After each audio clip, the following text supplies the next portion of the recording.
সাম্প্রতিক বিতর্ক নিয়ে আমার কোনো মন্তব্য নেই, কারণ রবীন্দ্রনাথকে নিয়ে সবসময় বিতর্ক হয়েছে এবং কয়েক বছর পর দেখা গেছে বিতর্কগুলি আসলেই কোনো সঠিক উদ্দেশ্যে পরিচালিত হয়নি। অনেক ভুল ভ্রান্তি থাকে বিতর্কের ভিতরে। আমি বরঞ্চ আমার কথাটাই বলি, রবীন্দ্রনাথ কেন প্রাসঙ্গিক, অনেকগুলি কারণ আছে।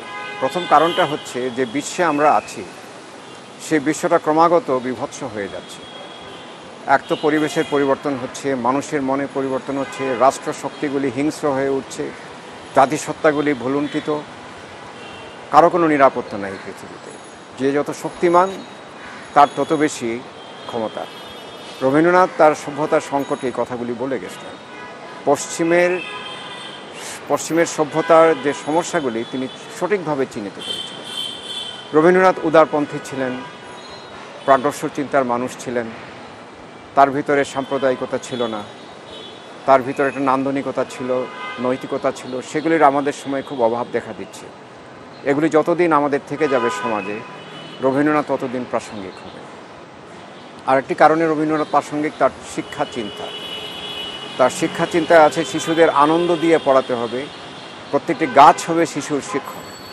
সেই শিক্ষা থেকে আমরা ক্রমশ দূরে চলে আসছি, ফলে শিক্ষার সংকট আমাদের দেশে তীব্র। সেখান থেকে উত্তরণের জন্য আমাদের রবীন্দ্রনাথের চিন্তার দ্বারস্থ হতে হবে। তার প্রকৃতি চিন্তা, যেমন তিনি নগরায়নের বিরুদ্ধে ছিলেন, যদিও জানতেন নগরায়ন অবধারিত, কিন্তু অরণ্যকে ধ্বংস করে নগর যদি গড়া হয়, তিনি বলছেন তোমার নগর তুমি নিয়ে নাও, কিন্তু আমার অরণ্য তুমি আমাকে ফিরিয়ে দাও। এখন তো আমরা সেটাই ভাবছি। রবীন্দ্রনাথের আরও প্রয়োজন, কারণ তার জাতির চিন্তা নিয়ে, জাতির নিয়ে যে চিন্তা ছিল, তার কেন্দ্রে ছিল গ্রাম। তার গ্রাম কেন্দ্রিক বিশ্ব চিন্তাকে আমাদের ধারণ করতে হবে। তিনি একই সঙ্গে স্থানীয় আবার বৈশ্বিক। তিনি দেখা হয়নি চক্ষু মেলিয়া একেবারে একটা ঘরের পাশের ধান ক্ষেতের চিত্র। আবার তিনি যখন মহাবিশ্বে ঘুরে বেড়াচ্ছেন, রাশার চিঠিতে লিখছেন, রাশা থেকে আমাদের শিখতে হবে, অর্থাৎ বৈশ্বিক দৃষ্টিতে তারা আছে।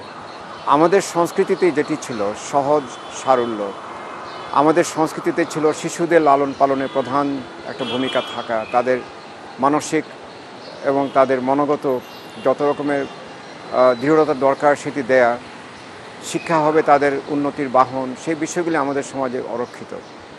এই বিষয়গুলি নিয়ে রবীন্দ্রনাথকে যদি আমরা নতুন করে ভাবি, অনেক সূত্র তার থেকে পাবো আমাদের সমস্যার সমাধানের জন্য।